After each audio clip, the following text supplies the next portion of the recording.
Rover had driven down this bridleway. All three men were shot through the head at point-blank range. Detectives say they're keeping an open mind, but believe the killings have all the hallmarks of a gangland murder. Although the dead men have yet to be formally identified, detectives now say they're believed to be known criminals, but they have no idea why they were murdered. Andrew Simmons, News at 10, Rettendon in Essex. They were working on a theory that the dead men, aged between 20 and 40, were involved in some sort of criminal activity, but they still haven't identified them or found out a motive for the murders. Andrew Simmons, ITN, Rettendon in Essex. Clues and recovered shotgun cartridges. Police are holding a news conference shortly in which they're expected to discount any direct connection between the dead men and whoever pushed the ecstasy drug responsible for Leah Bett's death, although it's thought the men were involved in a drugs ring. Andrew Simmons, ITN, Rettendon in Essex.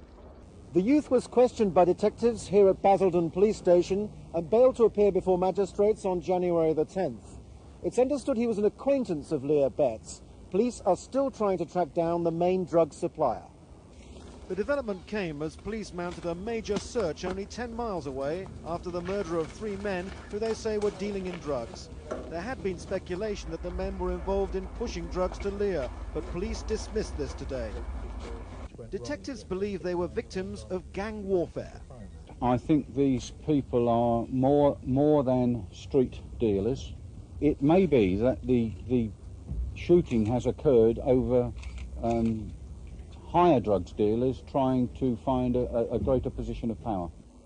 The police say the men who were shot in the head at point-blank range in this remote farmland near Chelmsford had driven into a carefully planned trap. At this stage, they've no definite leads on who murdered them. Andrew Simmons, ITN, Rettendon in Essex. Police mounted a major search this morning of the isolated farmland where the three men were shot dead at point-blank range. They were sweeping a large area of countryside using a helicopter with thermal image cameras. There is no doubt that the three victims, known criminals, had met their deaths in a Range Rover after a pre-arranged rendezvous. Police now believe the three men drove straight into a carefully planned trap. It's understood that gang warfare had broken out amongst drug dealers after a major police investigation was launched into the death of 18-year-old Leah Betts, the schoolgirl who collapsed after taking an ecstasy tablet. Steele and Jack Womes were found guilty of the notorious Essex boys' murders almost 7 years ago.